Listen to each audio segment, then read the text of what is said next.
The old community center stood at the edge of Pine Street, its brick walls weathered by decades of rain and snow. Most people in town barely noticed it anymore, but for 12-year-old Kai, it was the most magical place in the world. Every Tuesday and Thursday, when the afternoon activities ended and the janitor was busy cleaning the gym, Kai would slip through the side door that never quite latched properly. His heart would race as he tiptoed down the dimly lit hallway, past the bulletin boards covered with faded flyers, until he reached room 107. Inside sat an old upright piano, scratched, slightly out of tune, but to Kai, more precious than gold. He'd carefully place his worn backpack on the floor, pull out the bench, and let his fingers hover over the keys for just a moment before beginning to play. Kai lived with his mom in a small apartment above the laundromat where she worked. The sounds of washing machines and dryers had been the soundtrack of his life for as long as he could remember. His mom worked hard, often taking double shifts just to keep food on the table and the rent paid. There was never enough money for extras like piano lessons, but that hadn't stopped Kai from falling in love with music. It started when he was 7, during a rare school field trip to the symphony. While other kids fidgeted and whispered, Kai sat transfixed, feeling the music move through him like a living thing. From that day on, he was determined to create that same magic himself. He began by watching videos online at the public library, his small fingers mimicking the movements he saw on the screen. When he discovered the piano at the community center, it felt like the universe had finally thrown him a lifeline. For the past 2 years, these stolen moments had been his secret joy. At school, Kai kept to himself. His clothes, always clean but often too big or too small, handed down or found at thrift stores, made him an easy target for the kids whose parents could afford the latest styles. He learned early on that being quiet and invisible was safer than standing out. "Did you see what he was wearing today?" Kai overheard one of his classmates say during lunch. "Those shoes must be from, the last century." Kai looked down at his sneakers, the blue fabric faded to almost gray, the soles worn thin. His mom had tried to make them look better with some white shoe polish, but there was only so much that could be done. He silently ate his sandwich and pretended not to hear.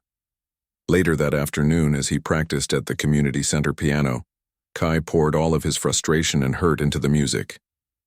His fingers danced across the keys, playing a piece he'd been working on for weeks, something he'd heard in a movie and figured out by ear. He didn't know its name or composer, but the melody spoke to him, rising and falling like the tide. "That's Debussy." "Claire de Lune." Kai jumped, his hands freezing mid-chord. Standing in the doorway was an elderly man with a janitor's uniform and kind eyes. "I'm sorry," Kai stammered, already gathering his backpack. "I know I'm not supposed to be in here. I'll go." "Hold on, kid," the janitor said, raising his hand. "I've been hearing you play for months now. Never said anything because, well, it's nice having some real music in this old place." Kai blinked, unsure what to say. "Name's Lou," the man continued, "and you've got something special there." "Who's your teacher?" "I don't have one," Kai admitted. "I just figure things out." Lou's eyebrows shot up. "You're playing Debussy without lessons? Now that's something." For the first time that day, Kai felt a small spark of pride. That evening, as Kai helped his mom fold laundry, he couldn't stop thinking about what Lou had said. Did he really have something special? Or was the old janitor just being nice? "You're quiet tonight," his mom said, nudging him gently with her elbow. Despite working since dawn, her smile still reached her eyes. "School okay?" "Yeah," Kai said automatically. Then after a pause, "Mom, have you ever heard of Westfield Music Academy?" She paused, a bath towel half folded in her hands. "That fancy place downtown?" "Sure, I've heard of it. Why?" Kai shrugged, trying to seem casual. "There was a flyer at school. They're having open auditions for their youth program next month." His mom's face softened. "Honey, places like that, they're not really for families like ours. The fees must be astronomical." "They have scholarships," Kai said quickly, "and the flyer said they're looking for undiscovered talent." "I thought maybe—" His voice trailed off as he saw the worry lines deepen around his mom's eyes. "I didn't know you were still interested in music," she said. "You haven't mentioned it in a while." Kai looked down, suddenly fascinated by the sock he was matching. "I practice sometimes." "At the community center." "When?" "After school. When you think I'm at the library."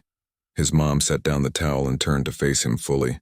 "Kai, are you saying you've been sneaking into the community center?" He nodded. bracing himself for the lecture about rules and trespassing. Instead, his mom asked, "Can I hear you play sometime?"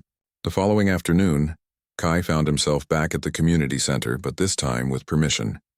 Lou had agreed to let them use the room officially for 30 minutes after Kai's mom finished her shift. "I don't want you to expect too much," Kai warned as he led his mom down the hallway. "It's not like I'm really good or anything." His mom just squeezed his shoulder and said, "I'm already proud of you." When Kai started to play, he kept his eyes fixed on the keys, too nervous to look at his mom's face. He began with a simple piece he'd mastered months ago, then, growing braver, transitioned into the Debussy that Lou had identified. His fingers slipped once or twice, but he kept going, losing himself in the gentle rise and fall of the melody. When he finished, the silence felt heavy. Finally, he dared to look up. His mom was crying, silent tears tracking down her cheeks. "I'm sorry," Kai said quickly. "I told you I'm not very good." "No," she interrupted, wiping her eyes. "Kai, that was beautiful. I had no idea. Why didn't you tell me?" He shrugged, embarrassed by her reaction. "It didn't seem important. And I know we can't afford lessons or anything." His mom was quiet for a long moment. Then she straightened her shoulders, a determined look crossing her face. "The audition. When is it exactly?" 2 weeks later, Kai found himself staring up at the imposing glass and stone building that housed Westfield Music Academy. Students with instrument cases and portfolios streamed past him, many accompanied by parents in expensive-looking clothes. A knot formed in his stomach. "Maybe this wasn't such a good idea," he muttered. His mom, dressed in her nicest blouse, the one she saved for job interviews, squeezed his hand. "We're already here. Might as well give it a shot, right?" Inside, the academy looked even more intimidating. Pristine white walls displayed framed photographs of students performing at grand venues. A massive chandelier hung in the center of the lobby. The floor was so shiny that Kai could almost see his reflection in it. As they approached the registration desk, Kai became acutely aware of his appearance. His best clothes, dark jeans without any holes and a button-up shirt they'd found on clearance, suddenly seemed woefully inadequate. His haircut, done by his mom with kitchen scissors to save money, felt lopsided and obvious. "Name?" asked the woman at the desk without looking up. "Kai Wu," his mom answered. "He's here for the youth program audition." The woman checked a list. "Fill this out. Waiting area is down the hall. They're running behind, so it might be a while." In the waiting area, groups of parents and children clustered together, many seemingly already acquainted. Kai and his mom found seats in a corner, trying not to draw attention. "What a coincidence seeing you here." A woman's voice, loud and surprised, cut through the murmur of conversations. Kai looked up to see two moms greeting each other like old friends. "Tyler's been practicing nonstop," one said. "His private instructor thinks he's really got a shot at the full scholarship. Same with Olivia. She's been taking lessons since she was 4, you know." Kai slumped lower in his seat. 4? He'd been figuring out songs by ear for less than 3 years, with no teacher to correct his technique or help him understand music theory. What had he been thinking? "I need to use the restroom," he whispered to his mom, needing to escape the knot of anxiety tightening in his chest. In the hallway, Kai leaned against the wall, taking deep breaths. Through an open door, he glimpsed a room with a grand piano, much larger and surely more expensive than the old upright he was used to. Without thinking, he stepped inside. The room was empty. Sunlight streamed through tall windows, illuminating dust particles dancing in the air. Kai approached the piano reverently, running his fingers lightly over its polished surface. Before he could stop himself, he sat down on the bench and placed his hands on the keys. The first notes of Claire de Lune filled the room, richer and more resonant than he'd ever heard them before. Kai closed his eyes, letting the music wash over him. For a moment, he forgot about the audition, the other students, his worn clothes, and self-taught technique. There was only the music. He didn't notice when the door opened wider or when a tall figure paused to listen.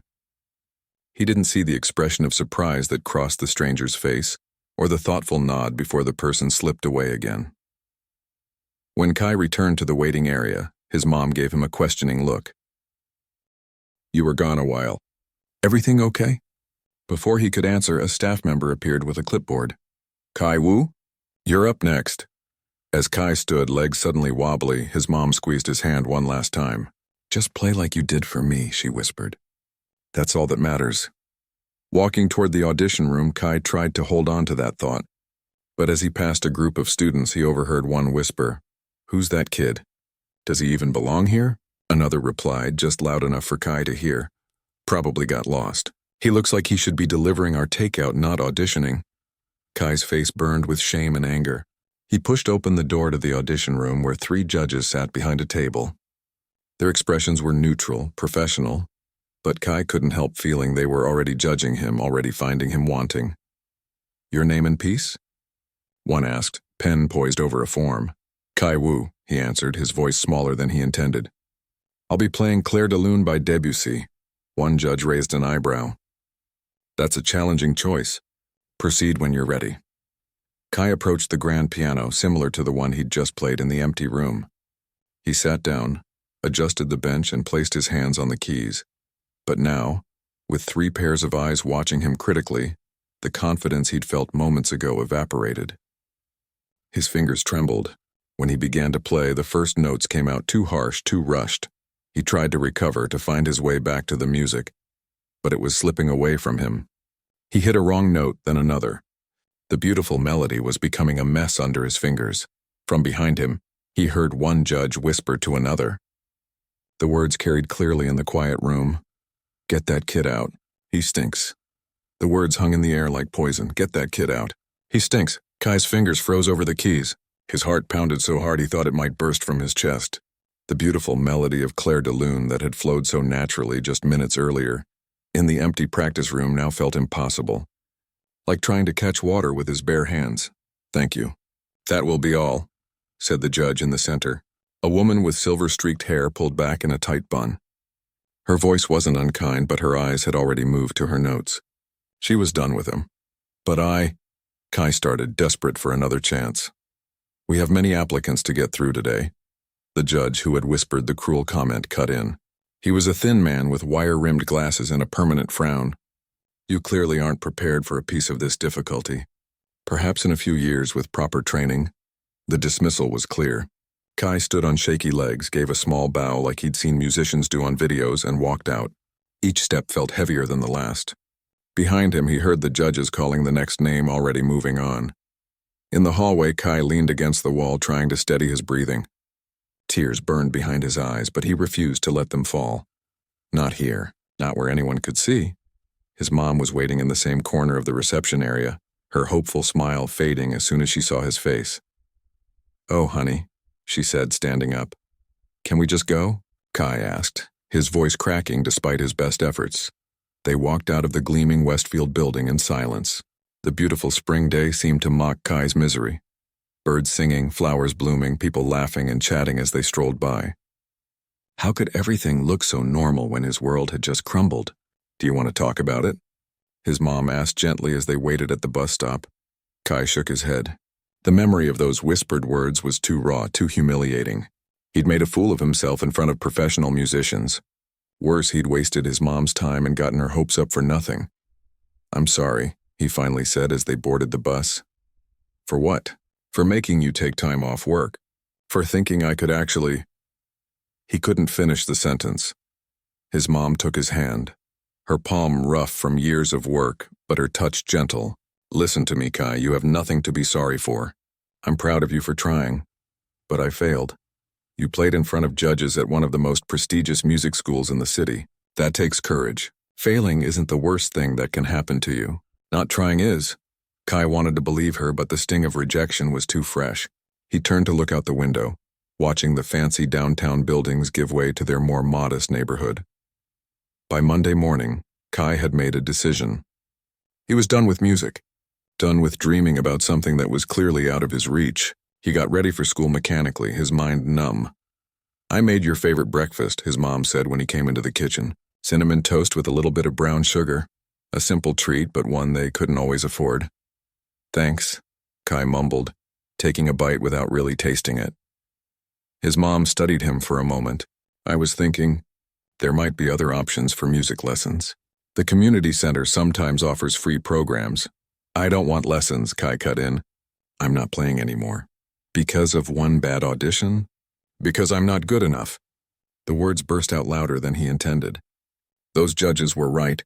I stink, his mom's eyes widened. Is that what they said to you? Kai looked down at his toast, regretting his outburst. It doesn't matter. It absolutely matters. No adult should ever speak to a child that way. Well, they did, and they were right. Kai stood up, grabbing his backpack. I need to go or I'll be late. School was a blur. Kai went through the motions, answering when called on, completing his work, but his mind was elsewhere. At lunch, he sat alone as usual, pushing his food around his tray without much interest. Hey, piano kid. Kai looked up to see a boy from his math class, Riley. He thought his name was, standing next to his table. What? Kai asked warily, expecting some kind of taunt. Is it true you auditioned at Westfield?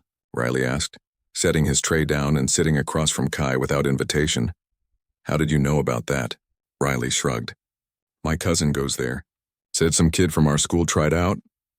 He took a bite of his sandwich. So did you get in? No, Kai said flatly, tough break. That place is basically impossible unless your parents are rich or you're some kind of prodigy. Riley spoke matter-of-factly, as if he were discussing the weather rather than Kai's crushed dreams. You been playing long? Kai eyed him suspiciously, looking for signs that this was leading up to a joke at his expense. A couple years, I guess. Teaching myself. Riley's eyebrows shot up. For real? That's cool. I've been taking drum lessons since I was 8, but I still need my teacher to show me everything. For the first time that day, Kai felt a flicker of interest. You play drums? Yeah, but I'm not great or anything. My mom says it's like living with a construction site. Riley grinned. A bunch of us have this little band thing going. We practice in Lee's garage because his dad soundproofed it. You should come check it out sometime. I don't have a piano, Kai pointed out. Lee's got a keyboard. It's not fancy, but it works. The bell rang, signaling the end of lunch period. As they gathered their trays, Riley added casually, We're meeting tomorrow after school. Corner of Maple and Pine, blue house with the basketball hoop, if you want. Kai nodded non-committally. But as he headed to his next class, he realized the heavy feeling in his chest had lightened just a bit. That afternoon, Kai found himself walking past the community center on his way home. He paused, looking at the familiar brick building. Despite his declaration to his mom that morning, he felt the pull of the old piano, like a friend calling out to him. Before he could change his mind, he slipped in through the side door and made his way to room 107. The piano sat there, waiting, its scratched surface catching the late afternoon light. Kai set down his backpack and sat on the bench, not playing, just looking at the keys. The rejection still hurt, but being here, in this room where he'd spent so many happy hours, brought a different feeling too. This was where he'd discovered something he loved, something that was his alone. Slowly, he placed his fingers on the keys and began to play. Not Debussy this time. He wasn't ready to face that piece again, but a simple melody he'd figured out long ago, a folk song his mom used to hum while doing laundry. Thought I might find you here. Kai's head snapped up. Lou the janitor stood in the doorway, mop in hand. Sorry, Kai said automatically, starting to get up. No need for that, Lou said, coming into the room. How'd your audition go? Kai's shoulders slumped. Terrible. I messed everything up. Lou leaned on his mop, considering this. First time playing for judges? Kai nodded. Stage fright gets everybody, even the pros. My brother played jazz for 40 years, still threw up before big shows. Despite everything, Kai found himself smiling slightly at the image. The thing about music, Lou continued, is that it's not about being perfect. It's about having something to say. He tapped his chest. From in here? That fancy school. Maybe they're looking for perfect. But perfect ain't always interesting. Kai thought about this. But don't you need technique and training to be good? Sure, those things help. But they're tools, not the music itself. Lou set his mop against the wall and sat down on a nearby chair, his knees cracking. You know, there's someone you should meet. Old friend of mine. She used to teach at the conservatory before she retired. A real piano teacher? Kai couldn't keep the interest from his voice, real as they come. Name's Gloria Chen. Toughest teacher in the city back in her day. Bet she'd get a kick out of hearing you play. Why would she want to hear me? I'm not trained. That's exactly why. Gloria's got an ear for raw talent. And kid, whatever those judges said, you've got something special. I heard you that day you were playing Debussy.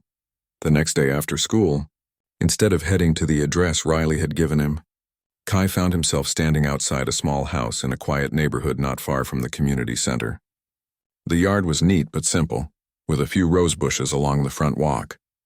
Lou had called ahead, so Gloria was expecting him, but Kai still hesitated before knocking. What if she was just doing a favor for Lou? What if she heard him play and had the same reaction as the Westfield judges? Before he could talk himself out of it, the door opened. A small woman with short white hair and bright alert eyes looked him up and down. "You must be Kai," she said. "Lou said you'd be stopping by." "Well, don't just stand there. Come in and let me hear what all the fuss is about." Her house was cozy and lived in, with books stacked on nearly every surface. But what caught Kai's eye immediately was the piano, a beautiful upright, much nicer than the one at the community center. "It's a Yamaha," Gloria said, following his gaze. "My companion for over 40 years now." "Go on, sit down." Kai approached the piano with reverence, sitting carefully on the bench. The keys felt different under his fingers, more responsive somehow. "Lou tells me you're self-taught," Gloria said, settling herself in an armchair with a cup of tea. "Yes, ma'am." "Well then, play me something. Anything you like." Kai took a deep breath. Part of him wanted to try Clair de Lune again, to prove to himself that he could do it. But another wiser part knew he wasn't ready yet. Instead, he began playing the folk song again, the one that reminded him of his mom. As he played, he kept his eyes on the keys, too nervous to look at Gloria's face. He was playing better than he had at the audition, but he could hear his own mistakes, notes that were uneven, dynamics that weren't quite right. When he finished, there was a long silence. Finally, he dared to look up. Gloria was watching him with an unreadable expression. "Again," she said, "but this time close your eyes." Confused but obedient, Kai began the piece again, letting his eyelids fall shut. Without visual cues, he had to rely on feel and memory, on the connection between his fingers and the keys. "Better," Gloria said when he finished. "Now tell me, why do you play that particular song?" "It reminds me of my mom," Kai admitted. "She used to hum it when I was little." Gloria nodded as if he'd confirmed something for her. "Lou was right. You do have something special. Not technique. That's a disaster." Kai winced at her bluntness. "But you play with feeling, with heart. That can't be taught." She set down her teacup and leaned forward. "Here's what I propose. You come here twice a week after school. I'll teach you properly, theory, technique, the works. It won't be easy. I'm strict and I expect practice. Real practice, not just playing around." Kai's heart leapt. "I can't afford lessons," Gloria waved her hand dismissively. "Did I mention payment? I'm bored out of my mind in retirement. Teaching you will be payment enough." Her eyes twinkled. "Besides, it'll be satisfying to see the look on Harold Wilson's face when you play at the regional showcase next year." "Who's Harold Wilson?" "The judge at Westfield with the wire-rimmed glasses and the sour expression. The one who said you stink." Kai's mouth fell open. "How did you know that?" Gloria's smile was mischievous. "Harold and I go way back. He was never a very good pianist himself, which might explain his bitterness. Now shall we begin your first lesson?" As Kai turned back to the piano, he felt something he hadn't felt since before the audition. Hope. And beneath that, a quiet determination. Next time he played for an audience, they wouldn't be telling him to get out. They'd be holding their breath. 6 weeks into his lessons with Gloria, Kai's fingers ached constantly. He'd never worked so hard in his life. "Again," Gloria said, tapping her pencil against her music stand. "And this time pay attention to your wrist position." Kai took a deep breath and started the scale once more. C major, 2 octaves, hands together. 6 weeks ago, he would have thought this was easy. Now he understood just how much went into playing even the simplest sequence correctly. The arch of his hands, the angle of his wrists, the way each finger needed to strike the key with exactly the right amount of pressure. "Better," Gloria nodded when he finished. "Your left hand is still dragging slightly behind your right, but that's to be expected." "You're naturally right-handed?" Kai nodded. "We'll work on strengthening that left hand. 10 minutes of left-hand-only exercises each day on top of your regular practice." Kai tried not to let his dismay show. He was already practicing 2 hours daily, squeezing it in between homework and helping his mom around the apartment. But he'd learned quickly that Gloria didn't accept excuses. "Now let's move on to the Bach. Remember, this isn't just an exercise. It's music. Even something as simple as this minuet needs to breathe." As Kai began playing the short piece they'd been working on for the past 2 weeks, He tried to hear it as Gloria did, not just notes on a page, but a living thing with shape and meaning. It was hard, especially when he was still focusing so much on the technical aspects. "Stop," Gloria said after just a few measures. "You're playing like a machine. Where's the boy who made me feel something with that folk song the first day he came here?" Kai's shoulders slumped. "I'm trying to get everything right." Gloria's expression softened slightly. "Getting the notes right is just the beginning. That's like saying you've succeeded at speaking because you've pronounced all the words correctly. But where's the meaning? Where's the emotion?" She sighed. "Perhaps we've been focusing too much on technique. Play me something you enjoy. Anything at all." Hesitantly, Kai began playing a pop song he'd figured out by ear, one that was always on the radio at the laundromat. It wasn't classical, and it certainly wasn't as complex as the Bach, but he knew it well and liked its catchy melody. As he played, Kai found himself relaxing. His fingers moved more naturally, and he even started adding little embellishments, changing the dynamics, adding some extra notes in the left hand to fill out the chords. When he finished, Gloria was watching him with a thoughtful expression. "Interesting. You play with much more freedom when you're not overthinking it." She tapped her pencil against her palm. "I think we need to find a balance. The technical precision you're learning now, combined with that natural musicality you already possess." On his way home that evening, Kai thought about Gloria's words.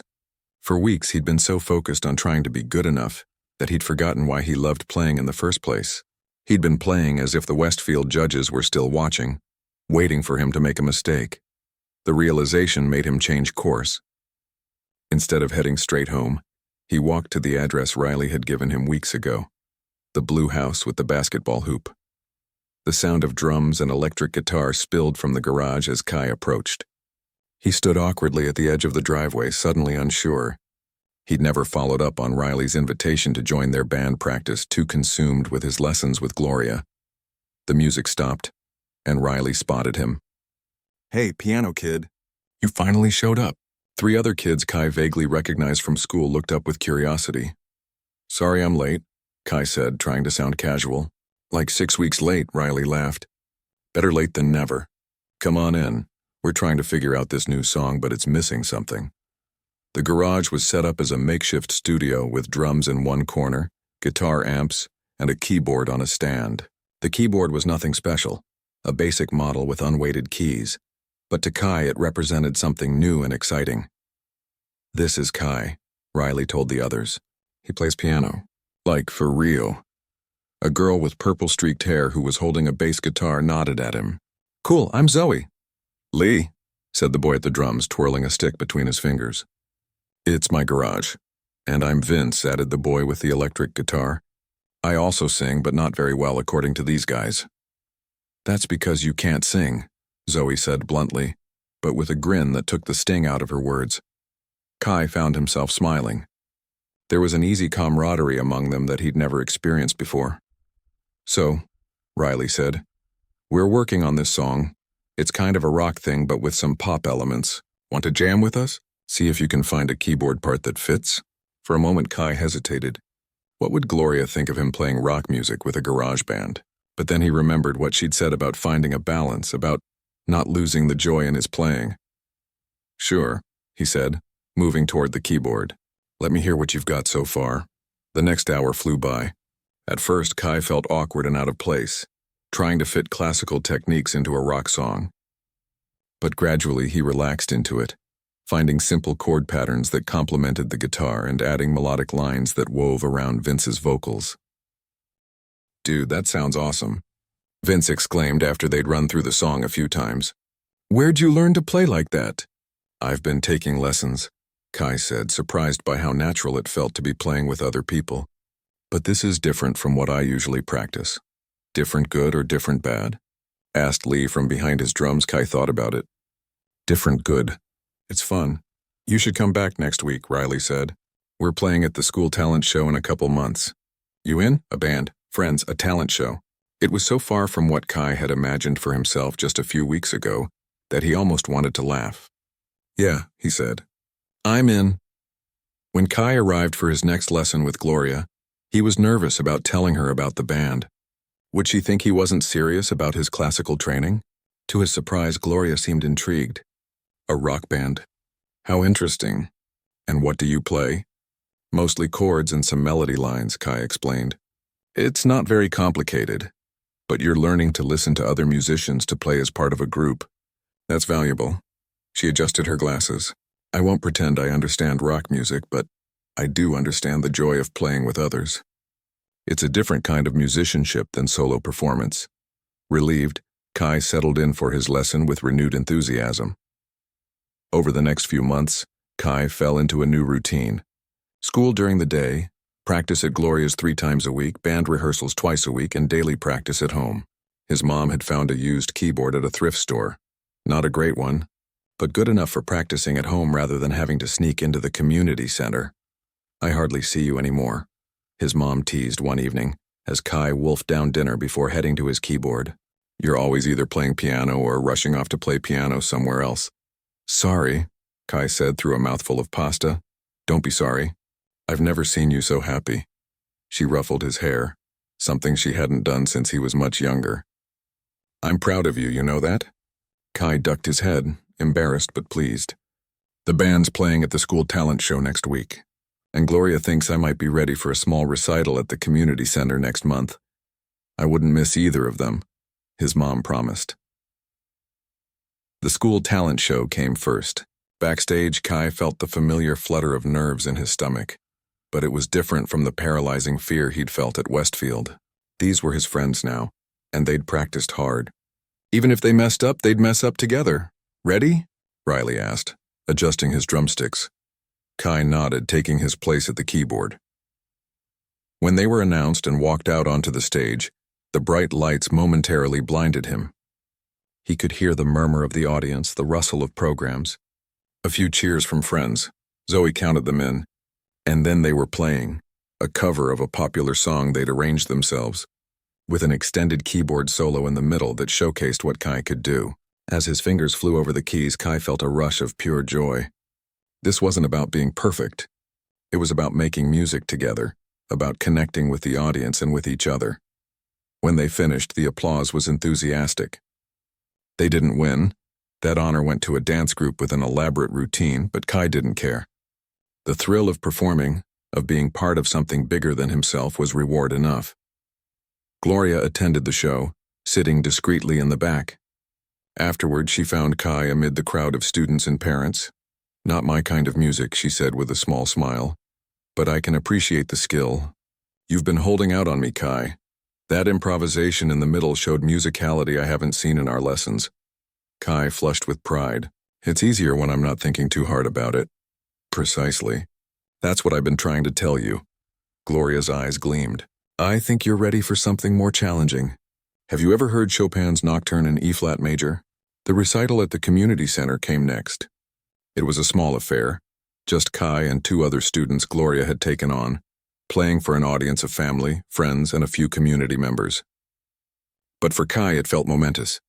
He would be playing the Chopin piece Gloria had been teaching him, the most difficult thing he'd ever attempted. Lou helped set up chairs in room 107, where Kai had first discovered the old upright piano. Full circle, he said as he arranged the last row. From sneaking in here to practice to giving a proper recital. Kai's mom sat in the front row, her face glowing with pride. Beside her were Riley, Zoe, Lee, and Vince. His bandmates had all come to support him, even though classical music wasn't their thing, as Vince had put it. Gloria introduced each student briefly. When it was Kai's turn, she said simply, Kai Wu playing Chopin's Nocturne in E-flat major, Opus 9, number 2. Kai approached the piano, the same old upright he'd played in secret for so long. As he sat down, he took a moment to center himself, to feel the connection between his fingers and the keys. When he began to play, everything else fell away. There was only the music flowing through him like a river. The Nocturne was a piece of great beauty and emotion, tender, wistful, with moments of quiet passion. 6 months ago, Kai couldn't have imagined playing something so complex, but now his fingers found the notes with confidence. He thought of everything that had brought him to this moment. The rejection at Westfield, meeting Gloria, joining the band, all the hours of practice. Each experience had shaped him, had added depth to his playing. As the final notes of the nocturne faded away, Kai looked up to see his mom wiping tears from her eyes. His bandmates were staring with open mouths. Lou was beaming from the back of the room, and in the doorway, partly hidden behind the last row of chairs, stood a familiar figure with wire-rimmed glasses, Harold Wilson, the judge from Westfield who had dismissed him so cruelly. Gloria had invited him. Of course she had.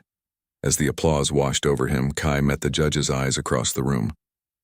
Harold Wilson's expression was unreadable, but he held Kai's gaze for a long moment before giving a small, almost imperceptible nod. It wasn't an apology. It wasn't even necessarily approval. But in that moment, Kai realized he no longer needed either. He was playing for himself now, not for judges or auditions or anyone's validation. As he stood to take a bow, Kai felt something shift inside him. The boy who had been told to get out because he stunk was gone. In his place stood a young musician who was just beginning to discover what he was capable of. 1 year had passed since that fateful first audition at Westfield Music Academy. 1 year of Gloria's strict lessons, of band practices in Lee's garage, of daily exercises until his fingers felt like they might fall off. 1 year of growth. "You've received an invitation," Gloria announced one afternoon, holding out an envelope with the Westfield logo embossed in gold. Kai stared at it without reaching out. "I'm not going back there." Gloria raised an eyebrow. "Harold Wilson personally recommended you for their summer intensive program.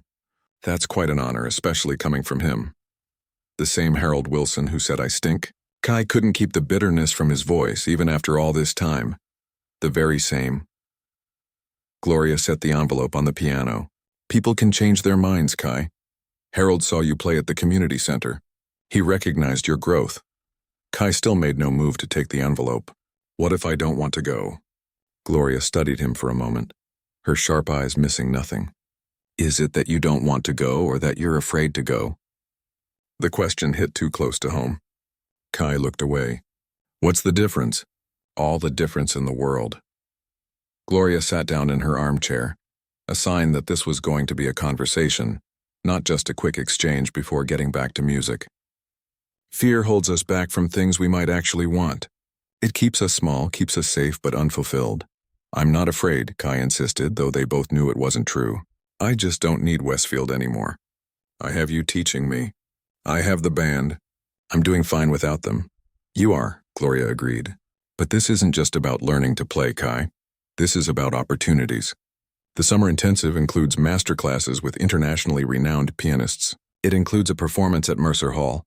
It includes potential scholarship consideration for their full program next year." Kai's heart beat a little faster despite himself. Mercer Hall was the most prestigious concert venue in the city. And a scholarship to Westfield's full program. That was beyond anything he'd dared to hope for. "They didn't want me before," he said quietly. "Why would they want me now?" "Because you're not the same pianist you were a year ago," Gloria said firmly. "You've worked harder than any student I've ever taught. Your technique has improved exponentially, and you've maintained that natural musicality that made me want to teach you in the first place." She leaned forward. "Besides, I may have pulled a few strings. Called in a few favors." Kai looked up in surprise. "What do you mean?" Gloria's eyes twinkled. "Harold and I go back a long way, as I told you. We were colleagues at the conservatory for 20 years. Competitors, too, in a way. He's always respected my opinion, even when he disagreed with it. And I made sure he knew exactly what I thought of his treatment of you at that audition." "You yelled at him?" Kai couldn't imagine anyone yelling at the stern, imposing Harold Wilson. "I didn't need to yell. Gloria Chen doesn't yell," she smiled. "I simply reminded him that some of the greatest pianists in history were unconventional, that raw talent sometimes needs nurturing rather than dismissal. And I may have mentioned that if he didn't reconsider your application, I would make sure every one of our mutual colleagues heard about how he treated a promising young musician." Kai's mouth fell open. "You blackmailed him?" "I prefer to think of it as applying appropriate pressure." Gloria waved her hand dismissively. "The point is, he agreed to come hear you play at the community center. The rest was all you, Kai. Your playing convinced him." Kai finally picked up the envelope, turning it over in his hands. "I don't know if I can face that place again. All those rich kids in their fancy clothes looking down on me. Do you think Chopin cared what people thought of his clothes? Or Bach? Or any great musician?" Gloria shook her head. The only thing that matters when you sit at that piano is the music. Everything else falls away. Later that evening, Kai sat at the keyboard in his room, the opened invitation on his desk. The summer intensive was 3 weeks long, with room and board provided for scholarship students. The audition was in 2 weeks. His mom knocked softly on his door before poking her head in. Gloria called me, she said. Told me about the invitation. Of course she did, Kai muttered. His mom came in and sat on the edge of his bed. You don't seem very excited. I don't know if I want to go back there. Kai spun around on his piano bench to face her. The last time, it was awful, Mom. I remember. She reached out to squeeze his hand. But things are different now. You're different. What if they're not different? What if I go in there and freeze up again? What if they still think I don't belong? His mom was quiet for a moment. When I was about your age, she finally said, I got a job at a fancy department store. The kind of place where I could never afford to shop. On my first day, a customer asked if I was lost because I didn't look like I belonged there. Kai frowned. What did you do? I almost quit. I went home crying, told my mother I couldn't go back. She smiled at the memory. You know what she said? She said, the only way people like us get to belong in places like that is by showing up and refusing to leave. And did you? Go back? His mom nodded. Every day for 2 years. Eventually got promoted to assistant manager, and the whole time there were people who thought I didn't belong, but I was there anyway, doing my job, making my way. She looked at him steadily. Sometimes belonging isn't about waiting for an invitation. It's about claiming your space. Kai thought about her words long after she left his room. Claiming your space. The phrase echoed in his mind as he practiced. The piece he'd chosen for the audition, Chopin's Fantaisie Impromptu, a piece known for its technical difficulty and emotional depth. The day of the audition arrived too quickly. As Kai walked up the steps to the Westfield building, he felt an odd sense of déjà vu. The same gleaming glass doors, the same imposing facade. But unlike last time, he wasn't going in alone. Gloria walked beside him, straight-backed and dignified in a crisp blouse and skirt. Remember, she said as they approached the entrance, you're not asking for their approval. You're showing them what you can do. There's a difference. Inside, the waiting area was filled with students and parents just like before. Kai recognized a few faces from the previous year, including Tyler, the boy whose mother had bragged about his private instructor. Hey, Tyler said, coming over. You're the kid from last year, right? The one who played Debussy? Kai nodded stiffly, bracing himself for some cutting remark. But Tyler just smiled. Cool. What are you playing this time? Chopin. Fantaisie Impromptu. Tyler's eyebrows shot up. Seriously? That's a tough piece. I'm doing a Beethoven sonata myself. He glanced over at Gloria, who was signing them in at the registration desk. Is that Gloria Chen? The Gloria Chen? Man, you're lucky. I've heard she hardly ever takes students anymore. Before Kai could respond, a staff member called his name. Kai Wu, you're up next. Gloria rejoined him, giving his shoulder a squeeze. Remember what we practiced. Take your time at the beginning. Don't rush the opening measures. Kai nodded, suddenly unable to speak. His heart was pounding so hard he could feel it in his throat. And Kai, Gloria added softly, no matter what happens in there, I'm proud of you. The audition room looked exactly as Kai remembered it. The grand piano in the center, the table where the judges sat.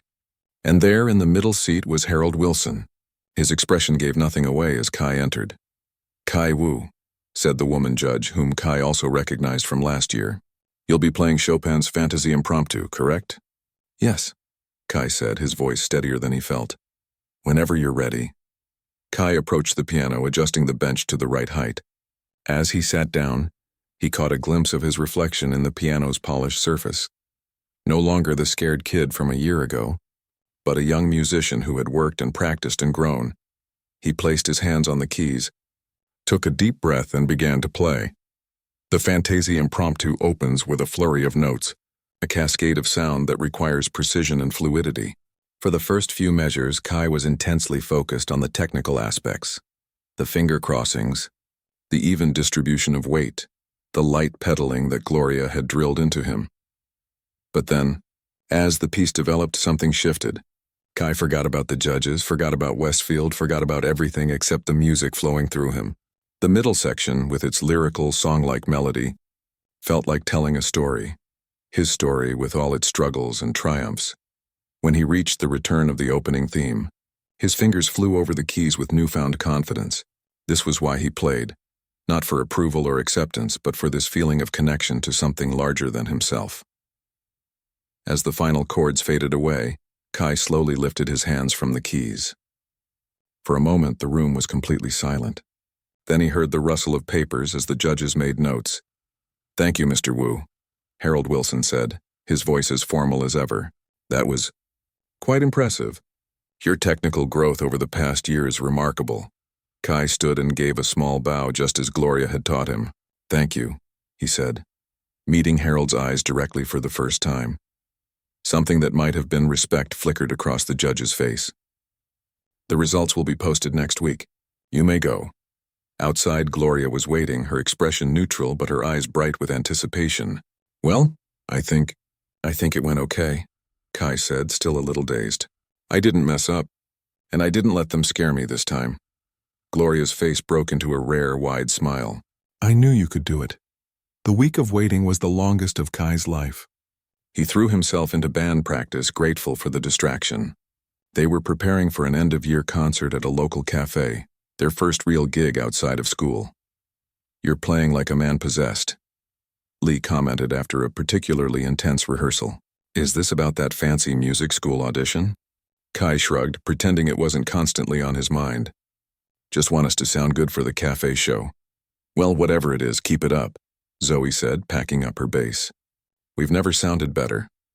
The day the results were to be posted, Kai couldn't bring himself to go to Westfield. "I can't just stand there while they put up a list," he told his mom. "If I don't get in, I don't want everyone watching my reaction. Want me to go check for you?"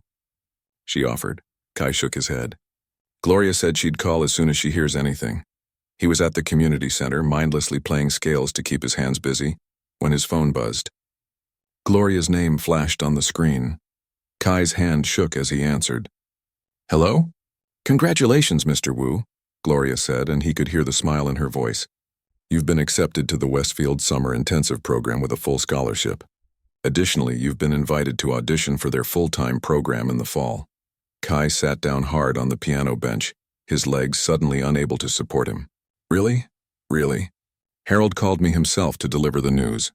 Said your audition was, and I quote, a revelation." Tears pricked at Kai's eyes. A revelation.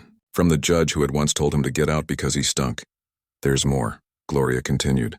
"The summer intensive concludes with a student recital at Mercer Hall. Harold has recommended you for a solo performance." "A solo? At Mercer?" Kai could hardly believe what he was hearing. "You've earned this, Kai, every bit of it." Later, as Kai walked home, his phone buzzing with congratulatory texts from his mom and his bandmates, Gloria had apparently called them all, he felt like he was floating. The streets of his neighborhood, which had once seemed so limiting, now felt like just the beginning. There was a whole world of music out there, and for the first time he felt like he might have a place in it. The day of the Mercer Hall recital arrived more quickly than Kai could have imagined.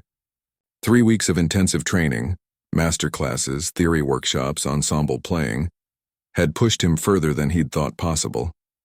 He'd made new friends, students who shared his passion for music, who didn't care where he came from or what he wore. Now, as he waited backstage, peering through the curtain at the rapidly filling auditorium, Kai felt a mixture of terror and exhilaration. Mercer Hall was everything he'd heard. A jewel box of a concert hall with perfect acoustics and a storied history. "Nervous?" asked a voice behind him. Kai turned to see Harold Wilson, immaculate as always in his suit and tie. "Yes," Kai admitted. No point in pretending otherwise. To his surprise, Harold smiled slightly. "Good. Nerves keep us sharp." He hesitated, then added, "I owe you an apology, Mr. Wu.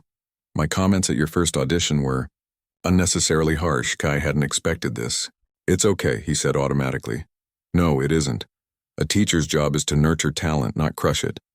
I'm grateful that Gloria was there to step in where I failed." Harold straightened his tie. "You've proved me wrong, and I'm glad of it.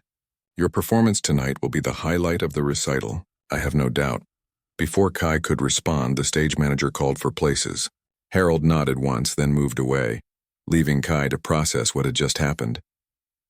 From the wings, Kai watched as the other students performed, all talented, all well-trained. Then the announcer's voice. For our final performance tonight, Kai Wu will play Franz Liszt's Un Sospiro. As Kai walked out onto the stage, the bright lights momentarily blinded him. He could make out shadowy figures in the audience. His mom in the front row, Gloria beside her, his bandmates a few rows back. All the people who had believed in him, who had helped him reach this moment. He sat at the magnificent Steinway, its keys gleaming under the stage lights. This was it, the moment he'd been working toward without even knowing it. Kai placed his hands on the keys, took a deep breath, and began to play. The first notes of Liszt's Un Sospiro floated into the perfect acoustics of Mercer Hall. Kai's fingers created gentle arpeggios that rippled like water, building slowly, deliberately. The piece was known for its difficulty. Rapid hand crossings where the melody needed to sing out clearly above the flowing accompaniment. But in this moment, the technical challenges faded away. There was only the music, the piano, and the story Kai wanted to tell. In the front row, Kai's mom sat perfectly still, barely breathing. She had taken the night off from the laundromat, borrowed a dress from a neighbor, and arrived early to claim her seat. Next to her, Gloria watched with the critical eye of a teacher, but her usual stern expression had softened into something like wonder. A few rows back, Riley, Zoe, Lee, and Vince, his bandmates, his first musical friends, shifted uncomfortably in their formal clothes but leaned forward, captivated by a style of music they'd never appreciated before. Throughout the audience, people who had come to hear other performers found themselves mesmerized by the young pianist, whose presence seemed to fill the hall. As the piece progressed, Kai felt something he'd never experienced before, a connection with the audience, as if the music were a conversation between them. When he reached the climactic section, where the arpeggios became more dramatic and the melody soared, he sensed rather than heard the collective intake of breath throughout the hall. Everyone was with him on this journey. The piece ended with a gentle return to the opening theme, like coming home after a long adventure. Kai played the final chord, letting it ring out naturally, his hands lifting from the keys with a sense of completion rather than finality. For a moment, silence filled the hall, that magical pause between the end of a performance and the audience's reaction, when time seemed suspended. Then the applause began.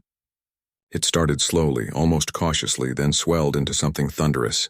Kai stood, still a little dazed, and took a bow just as Gloria had taught him. When he straightened, he saw something he had never expected, the audience rising to their feet, section by section until the entire hall was giving him a standing ovation.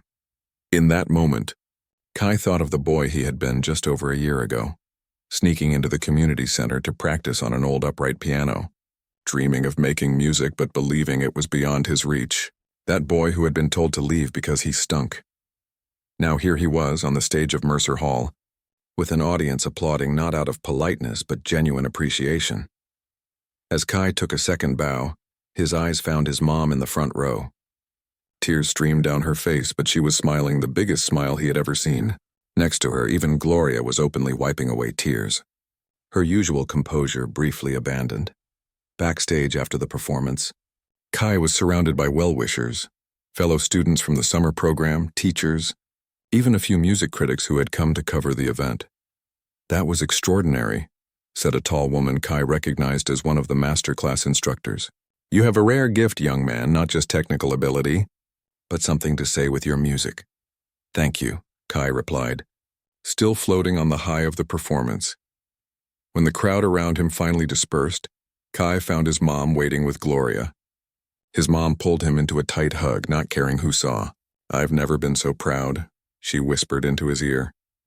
Gloria was more restrained but no less emotional. "Well done," she said simply, but the look in her eyes spoke volumes. "I couldn't have done any of it without you," Kai told them both. "Nonsense," Gloria replied. "We gave you tools and opportunities, but the music was always in you." As they made their way through the lobby, Kai was stopped by Harold Wilson, who was speaking with a small group of elegantly dressed patrons. "Ah, here he is now," Harold said, gesturing Kai over. "Ladies and gentlemen, this is Kai Wu, the young pianist I was telling you about." Kai approached cautiously, still not entirely comfortable in Harold's presence despite their brief conversation before the performance. "Mr. Wu," Harold said formally, "I'd like to introduce you to Dr. Chen, the director of the Young Artists Foundation." A distinguished-looking man with salt and pepper hair extended his hand. "That was quite a performance, young man. Harold tells me you've only been studying formally for a year." "Yes, sir," Kai replied, shaking the offered hand. "But I've been playing for about 3 years." Dr. Chen raised his eyebrows. "Even more impressive, then. Our foundation provides scholarships for exceptional young musicians, full tuition at the school of their choice, plus a living stipend and performance opportunities. I believe you would be an excellent candidate for next year's program." Kai's mind spun. "A full scholarship? To any school?" Thank you, sir. That's very generous." "Not generosity," Dr. Chen corrected with a smile. "Investment. We recognize talent worth nurturing when we see it." As Dr. Chen handed Kai his card, Harold added, "We'll be in touch about the details. I have no doubt you'll be one of our top candidates." Later that night, long after the concert had ended, Kai sat with his mom at their small kitchen table.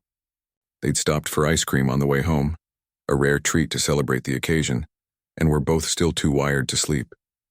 "Can you believe it?" his mom said for perhaps the 10th time. "A full scholarship." Gloria was beside herself. Kai nodded, still trying to process everything that had happened. "It doesn't seem real." "I knew you were special from the moment you were born," his mom said, reaching across the table to squeeze his hand. "But watching you on that stage tonight, it was like seeing you become who you were always meant to be." "I was so scared," Kai admitted. "Not just about playing the piece right, but about belonging there at all. Even after everything, Gloria's lessons, the summer program, part of me still felt like that kid who got told to leave. And now?" Kai thought about it. "Now I know that music is where I belong. Not a building or a school or even a concert hall, just the music itself," his mom smiled. "That's the thing about finding your place in the world. It's not always about where you are. It's about what you're doing and who you're becoming." The following weekend, Kai found himself back in Lee's garage with his bandmates. Despite the success at Mercer Hall and the scholarship offer, he hadn't forgotten his friends or the different kind of music they made together. "So are you too fancy for us now?" Zoe teased as she tuned her bass. "Now that you're a classical music star and everything," Kai laughed, settling in at the keyboard. "Never. Besides, this is fun. Classical is, it's different. It's like speaking a language that's been around for hundreds of years. But this," he played a riff they'd been working on. "This is like making up our own language." "Deep, man," Lee said from behind his drums. "But seriously, you killed it at that concert. I never thought I'd enjoy that kind of music, but it was pretty awesome." "Thanks," Kai said, genuinely touched. "Coming from you guys, that means a lot." They launched into their rehearsal, working on new material for an upcoming gig. As Kai played, he realized how much his classical training had influenced his approach to their songs, adding more complex harmonies, more nuanced dynamics. And in turn, the freedom of playing in the band had helped his classical performances feel more alive, less rigid, two musical worlds, each making the other richer. A few days later, Kai returned to the community center. He hadn't been back since before the summer program, and he felt a wave of nostalgia as he walked the familiar hallway to room 107. Lou was there, mopping the floor. He looked up as Kai entered. "Well, look who it is!" "The famous pianist himself." Kai grinned. "Not famous. Just lucky." "Luck's got nothing to do with it," Lou said, leaning on his mop. "Heard you brought down the house at Mercer Hall. Gloria can't stop talking about it." "It was a good night," Kai admitted. "So what brings you back here?" "Thought you'd be too busy with your fancy new life." Kai walked over to the old upright piano and ran his fingers lightly over the keys. "I wanted to say thank you. If I hadn't found this piano, if you hadn't caught me playing and introduced me to Gloria, none of this would have happened." Lou waved away his thanks. "You'd have found your way somehow. Talent like yours doesn't stay hidden forever." "Maybe, but it happened this way because of you." Kai sat down at the piano. "Can I play something for you?" "As a thank you?"